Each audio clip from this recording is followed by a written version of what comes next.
ராமசாமி ராமசாமி, நான் ஏன் வீடு காலி பண்ணாம இன்னும் 10 நாள் டைம் கட்டியாம வெளியே வாயா, உன்னை என்ன பண்றேன்னு பார். ஐயா, 10 நாள் கேட்டதுக்காக என்ன மன்னிச்சிருங்க ஐயா. அந்த வீடு ரெடியாக 10 நாள் ஆகும்னு சொன்னாங்க. அதனால தான் 10 நாள் கேட்டேன். கண்டிப்பா 10 நாளில் நான் காலி பண்ணிடுறேன் ஐயா. இல்லைனா என் அட்வான்ஸ் உங்ககிட்ட தானே இருக்கு, அதை பிடிச்சிக்கோங்க ஐயா.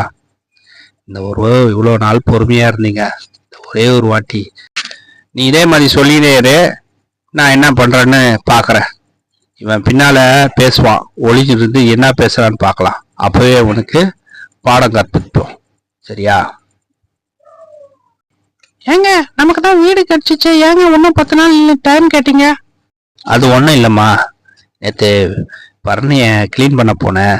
ஒரு சிட்டுக்குருவி குஞ்சு பறிச்சிருக்கு, அதுவும் நல்லா வளர்ந்துருக்கு. இன்னும் 2-3 நாள் அது பறந்து போயிடும். அது நம்ம காலி பண்ணுற நேரத்தில் அவங்க வீடு வேறு க்ளீன் பண்ணாங்கன்னா அது அழிஞ்சு போயிடும். அழிஞ்சு வர உயிரினம் நம்ம தான் காப்பாற்றணும். அதனால் ஒரு 10 நாள் டைம் கேட்டேன், அந்த குருவி பறந்து போயிடும். ஓகேயா?